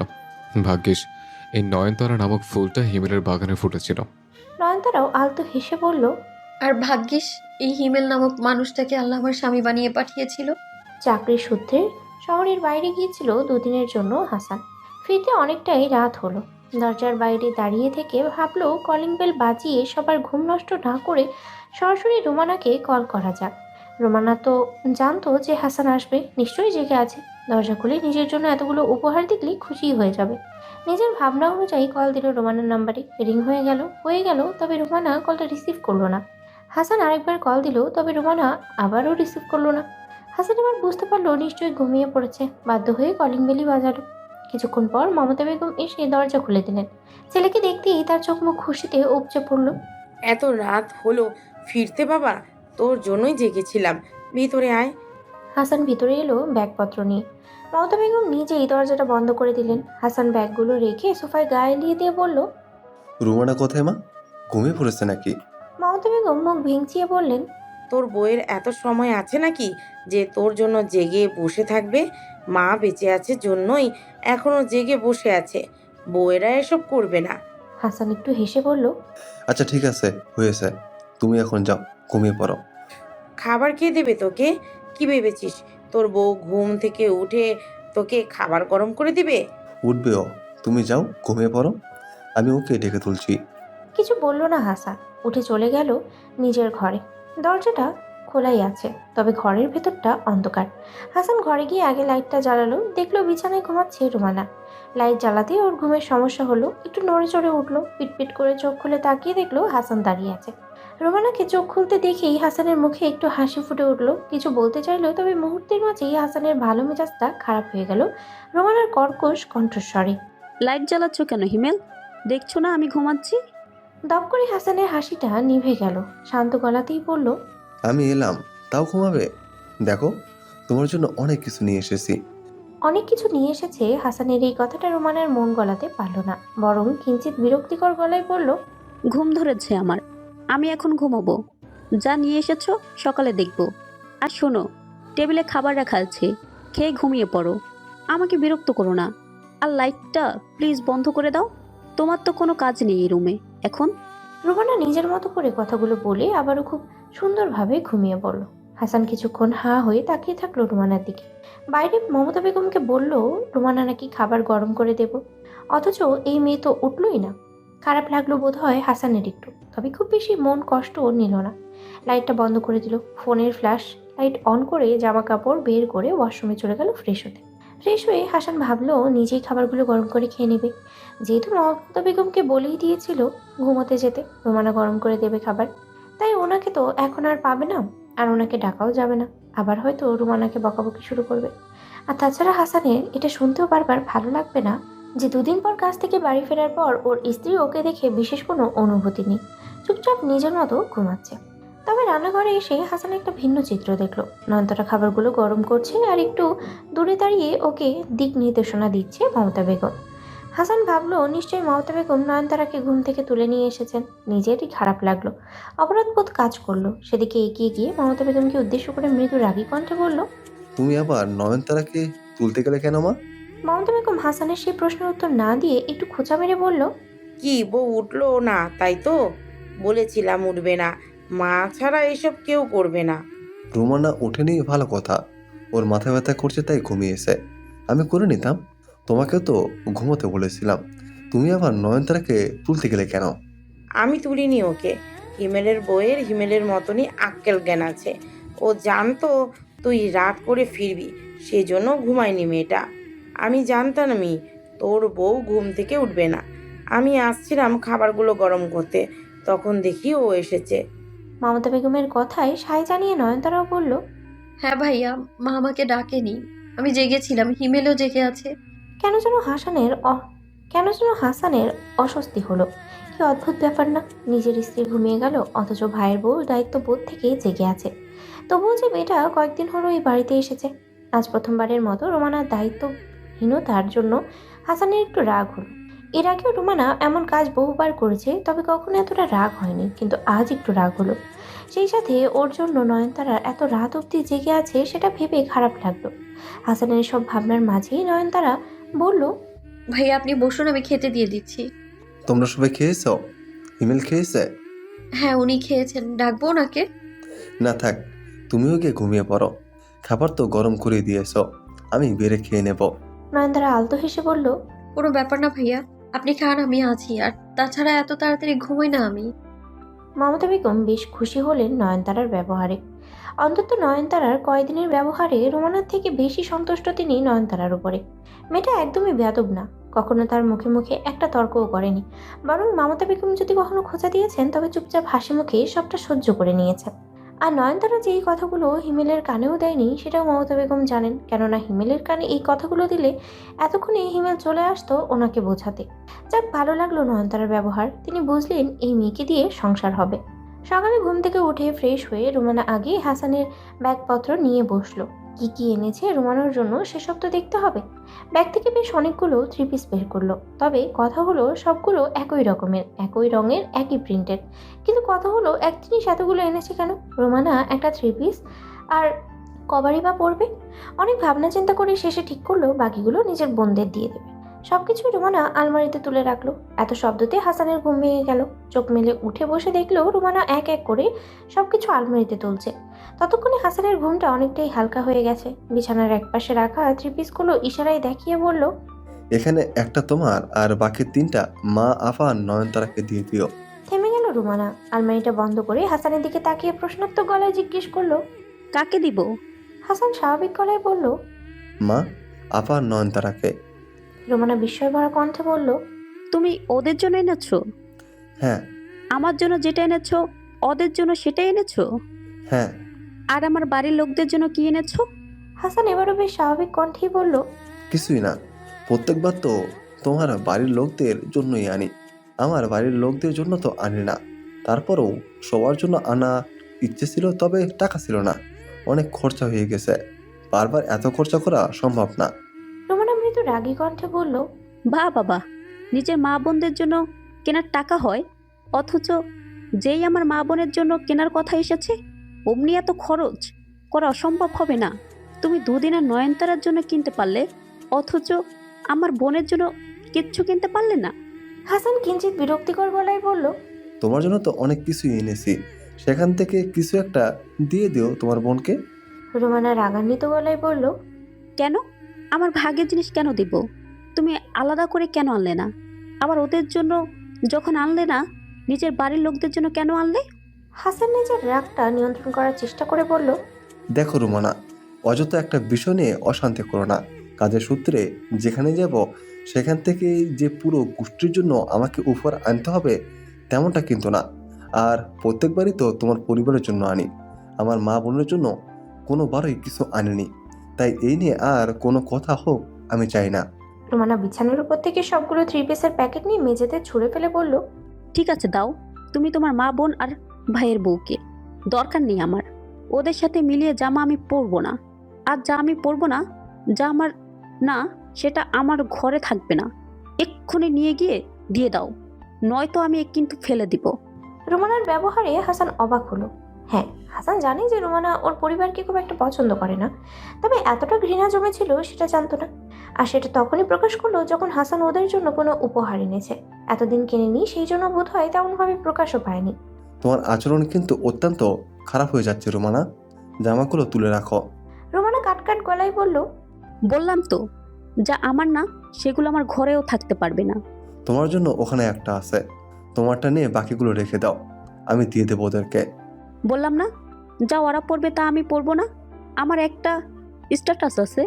বাড়ির কাজের লোক আর বাড়ির মালিক যেমন কখনো এক কাপড় পরে না, ঠিক তেমনি তোমার পরিবার আর আমি এক কাপড় পরতে পারবো না। হাসান এবার রাগান্বিত গলায় বলল, তুমি কিন্তু বেয়াদবি করছো এবারে। ভুলে যেও না, তুমি যে পরিবারকে ঘৃণা করছো, আমি সেই পরিবারেরই একটা অংশ। আর একটা কথা প্রথম এবং শেষবারের মতন বলছি, আর কখনো আমার সামনে আমার পরিবার আর তোমার বিষয় টেনে কাজের লোক আর বাড়ির মালিকের তুলনা আনবে না। কথাগুলো বলে হাসান বিছানা থেকে উঠে গিয়ে মেঝের উপরে পড়ে থাকা কাপড়গুলো তুলে বিছানার উপরে রাখলো। রোমানা আবারও কিছু বলতে গেল, তবে হাসান চোখ গরম করে তাকালো। থেমে গেল রোমানা। হাসান আর একটা শব্দ ব্যয় না করে ফ্রেশ হতে চলে গেল। রোমানা আলমারিতে তুলে রাখা নিজের জিনিসপত্রগুলো সব বের করলো, যেগুলো হাসান এনেছিল গতকাল। সব এলোমেলোভাবে বিছানার উপরে ছড়িয়ে ছিটিয়ে রাখলো। বোঝাতে চাইলেও হাসানের দেওয়া কিছুই সে নেবে না, কিচ্ছুর দরকার নেই। সকাল 8টার মধ্যেই কাদের অফিসের জন্য বেরিয়ে যায়। তার আগেই দীপাকে রান্নাবান্না সব শেষ করতে হয়। গতকাল বিকেলের দিকে বাড়ি ফিরেছিল। রাতে আর রান্নার প্রয়োজন পড়েনি। ছেলে মেয়েদের আবদারে কাদের বাইরে থেকে খাবার আনিয়েছিল। সকাল সকাল ঘুম থেকে উঠে রান্নাবান্না শেষ করে খাবার টেবিলে খাবারগুলো সাজিয়ে দিল দীপা। কাদের তৈরি হয়ে খেতে বসলো। দীপার অভ্যেস, কাদের যখন খাবার খায় তখন পাশ থেকে নড়ে না। কাদের আবার একটুতেই রেগে যায়। হাতের কাছে জিনিসপত্র না পেলে আরও বেশি চটে যায়। আর খাবার দাবার যদি কোনো অসুবিধা হয় তবে মেজাজ যে ঠিক কতটা চটে যায় সেটা না বলাই ভালো। সেজন্য দীপা ওখান থেকে নড়ল না। যখন যেটা প্রয়োজন সঙ্গে সঙ্গে হাতের কাছে এনে দিল। অবশ্য এত বছরে দীপার সব কিছু মুখস্থ হয়ে গেছে। কখন কোথায় কাদের কি কতটুকু পরিমাণ প্রয়োজন সে সব জানে। টেবিলে 3-4 পদের তরকারি দেখতে পেল কাদের, এবং সবগুলোই কাদেরের পছন্দের। খাবারগুলো দেখে জিভে জল চলে এলো। দীপা চলে যাওয়ার পর থেকে খাওয়া দাওয়া নিয়ে বেশ অসুবিধায় পড়তে হয়েছিল। কাদেরের মা তো অসুস্থ, রান্না করতে পারে না। কাদের আগ বাড়িয়ে নিজের বোনকে খাবার পাঠাতে বলেছিলেন, তবে বোন নিজের ব্যস্ততা দেখিয়েছে। আবার বলেছে রান্না করে দেবে, তবে যেন বাজার করে নিয়ে দিয়ে যায়। বলা চলে তখন অপমানিত হয়েছিল কাদের। বাজার করে দেওয়াটা বড় কথা না, সেটা তো কাদের প্রায়ই করে দেয়। তবে কথাটা হলো এভাবে যাওয়া। ভাই না খেয়ে আছে, সেখানে কি করে বোন আগে বলতে পারে বাজার করে দিয়ে যাওয়ার কথা, তারপরে রান্না করে পাঠাবে? যদি বাজার করেই খেতে হয় তবে নিজে রান্না করে খাওয়াই তো ভালো, নয়তো বাইরে থেকেই খাবার নিয়ে আসা যাবে। আর এই কয়েকদিন বেশিরভাগই বাইরে থেকে খাওয়া হয়েছে, যার ফলে মুখের রুচি যেন মরেই গেছে। এত বাইরে খাবার খাওয়ার অভ্যেস কাদেরের নেই। বেশ তৃপ্তি করে খেলো খাবারটুকু। খাবার মাঝে আবার প্রশংসা করলো দীপার হাতের রান্না। খুব সুন্দর হয়েছে রান্নাগুলো দীপা। এ কদিন তো খাওয়ার খুব কষ্ট হয়ে গিয়েছিল। এর আগের দিন হিমেলের বউয়ের হাতে রান্না ভালো লেগেছিল, আর আজ তোমার হাতের রান্না খেয়ে একদম রুচি ফিরলো। দীপা যেমন খুশি হলো ঠিক তেমনই একটু খারাপও লাগলো। বড্ড বেশি কষ্ট নিয়ে ফেলেছে বোধ হয় কাদেরকে। মানুষটা সারাদিন খাটাখাটনি করে দিন শেষে বাড়ি ফিরে যদি একটু ঠিকমতো খাবারটা না পায় তবে কি আর কাজ করতে শরীর সায় জানায়? দীপার মনে হলো ও একটু বেশি রাগ করে ফেলেছিল। যদিও জানে ভাবনাটা অযৌক্তিক, প্রয়োজনের তুলনায় খুব কম রাগ দিয়ে গিয়েছিল, তবে তারপরেও খারাপ লাগলো। ওই যে সংসার আর স্বামীর প্রতি মায়া। খাওয়া দাওয়ার মাঝে কলিং বেল বেজে উঠল। দীপা গিয়ে দরজা খুলে দিল। রাবিয়া নিজের ছেলে মেয়েদেরকে নিয়ে এসেছেন বলতে রাখতে এসেছেন। প্রত্যেকদিন অফিসে যাওয়ার আগে ছেলে মেয়েদেরকে এই বাড়িতে রেখে যায়। দীপাই দেখাশোনা করে ওদের। বাড়িতে যদি কোনো কাজের লোক রাখে দেখাশোনা করার জন্য তবে তো টাকা খরচ হবে। সকালের নাস্তাও এখান থেকে করে যায়। বেশিরভাগ দিন দুপুরের খাবারটা দীপাই রান্না করে বক্সে দিয়ে দেয়। রাবিয়া একটা ব্যাপার খেয়াল করলো, প্রতিদিন যেমন আসার সাথে সাথে কাদের হাসি হাসি মুখ নিয়ে কথা বলে, বাচ্চাদেরকে আদর করে, আজ তেমনটা হলো না। বরং পাত্তাই দিল না খুব একটা, চুপচাপ খেয়ে যাচ্ছে। কারণটা হয়তো রাবেয়া নিজেও বুঝলো, তবে এই নিয়ে কথা তুলতে চায় না, তুললে রাবেয়ারই বিপদ। চেয়ারে বসে ব্যস্ততা দেখিয়ে দীপাকে উদ্দেশ্য করে বলল, দীপা তাড়াতাড়ি খাবার বেড়ে দাও তো, অফিসের দেরি হয়ে গেছে। আর দুপুরের জন্য রান্না করে থাকলে আমাকে একটু একটা বক্সে তুলে দাও, আজ রান্না করার সময় হয়নি। দীপা কোনো কথা বাড়ালো না, চুপচাপ খাবার দিল। দীপার খাবার বাড়ার মাঝে রাবেয়া দরজার কাছে রাখা একটা শপিং ব্যাগ দেখিয়ে বলল, ওতে আমার বাচ্চাদের কিছু জামা কাপড় আছে, আসলে সময় পাচ্ছিলাম না আমি, তুমি একটু ধুয়ে রেখো তো। এসব ব্যাপার আজ নতুন না দীপার জন্য, তাই অবাক হলো না। খারাপও লাগলো না, মনে হলো রোজকার সেই নিয়মমাফিক জীবনে যেন আবারও ফিরে এসেছে। চুপচাপ শুধু মাথা নাড়ল। রাবিয়া আবারও বলে উঠল, আর দুপুরে আমার ছেলে মেয়েদেরকে একটু খাইয়ে দিও। শেষবার রেখে গিয়েছিলাম, শুনেছিলাম তুমি নাকি খাইয়ে দাওনি। আর মাছ রান্না না করে মাংস রান্না করো, মাংস ছাড়া খেতে পারে না ওরা। দীপা মনে করার চেষ্টা করলো এ বাড়ি থেকে যাওয়ার দিন কি ঘটেছিল। হ্যাঁ, ওই দিন বাচ্চারা একাই খেয়েছিল, তবে দীপা খাইয়ে দিতে চেয়েছিল। বাচ্চারা নিজ থেকে একা খেতে চেয়েছিল জন্য আর খাইয়ে দেওয়া হয়নি, সেটাই বলল। আমি ওদের খাইয়ে দিতে চেয়েছিলাম আপা, কিন্তু ওরা একা খেতে চেয়েছিল। আমি কি করতাম? ওরা খেতে চাইলো আর তুমি ছেড়ে দিলে? তোমার আক্কেল নেই? যদি কাটা গলায় আটকে যেত। মন যে আজকাল বাপের বাড়িতেই পড়ে থাকে সেই সব তো খুব ভালো করেই জানি। আমাকেই তো সহ্য করতে পারো না, আমার ছেলে মেয়েকে কি করে সহ্য করতে পারবে? তবে শোনো, ভালোর জন্য বলছি, এইবার সংসারটা ফিরে পেয়েছো, আর এমন কোনো কাজ করো না যেন সংসারটা হারাও। আমি আর মাই তো কাদেরকে পাঠালাম, তাই বলছি ভালো হয়ে থেকো। আমাকে আর মাকে আবার কাদেরকে তোমায় রেখে আসতে বলতে বাধ্য করো না। দীপার কেন যেন এই কথাটা বিশ্বাস হলো না যে রাবেয়া আর ওর শাশুড়ি মিলে কাদেরকে বুঝিয়ে পাঠিয়েছিল। এটা কখনোই সম্ভব না। বরং পারলে ওরা প্ররোচনা দেবে যেন দীপাকে না আনে। মনের মাঝে দাবিয়ে রাখতে না পেরে কাদেরকে এই কথাটা বলেই ফেললো। তুই নিজের ইচ্ছেতে যাওনি আমাকে নিতে, কেউ পাঠিয়েছিল বলে গিয়েছিলে। আবার কেউ বললে ফেরত রেখে আসবে। আগে বলনি কেন এই কথা? আগে জানলে তো আমি এই বাড়ি ফিরতাম না। কাদেরের অভিব্যক্তি বেশ স্বাভাবিক। তৎক্ষণাৎ উত্তর দিল না দীপার প্রশ্নে। খাওয়া শেষে প্লেটেই হাত ধুয়ে গামছায় মুখ মুছতে মুছতে রাবেয়াকে উদ্দেশ্য করে বলল, আপা, কাপড় যে ধুয়ে নেবে সাবান এনেছো? পানিও তো খরচ হবে, পানির টাকাটা দেবে তো? কাপড়গুলো যে দীপাকে দিয়ে দিয়ে ধোয়াবে, এর জন্য ওকে পারিশ্রমিক দিতে হবে কিন্তু। যদি সব শর্ত মানতে পারো তবে কাপড়গুলো রেখে যাও, না হলে সঙ্গে করে নিয়ে যাও। রাবেয়ার খাওয়ার হাতটা থেমে গেল। মুখের মধ্যে যেটুকু খাবার ছিল খুব কষ্টেই গিলল। হাঁ করে তাকালো কাদেরের দিকে। ঠিক বিশ্বাস হলো না যে এই কথাগুলো রাবেয়ার ভাই ওকে বলল। ঠিক একইভাবে অবিশ্বাস্য দৃষ্টিতে তাকিয়ে আছে দীপাও। দীপা তো কাদেরের কথাগুলোর মানেই বুঝতে পারলো না, তবে দীপা কিছু বললও না। রাবেয়া নিজেই বিস্ময় ভরা কণ্ঠে বলে উঠল, এসব কি বলছিস তুই কাদের? তুই আমার থেকে এসবের জন্য টাকা নিবি? কাদের বেশ স্বাভাবিক গলাতেই বলল, হ্যাঁ, তোমার থেকেই তো শিখলাম। আর তাছাড়া তুমি যেমন কোটিপতি নও যে 3 বেলা বাজার করে আমার জন্য রান্না করে পাঠাবে, ঠিক তেমনি আমিও এত কোটিপতি হয়নি যে প্রত্যেক দিন তোমার কাপড় ধোয়ার সাবান পানির খরচ দেব। তাই বললাম। মুহূর্তের মাঝেই মেজাজ গরম হয়ে গেল রাবেয়ার। গলা উঁচিয়ে ঘর থেকে নিজের মাকে ডাকলো। কাকুলি বেগম তখনও খবর পাননি মেয়ের আসার। না হলে তো এতক্ষণে আগেই বেরিয়ে আসতেন। রাবেয়ার কথাটা কানে যেতেই ঘর থেকে বেরিয়ে এসে বলল, কি হয়েছে মা, কি হয়েছে? রাবেয়া অভিযোগ করে বলল,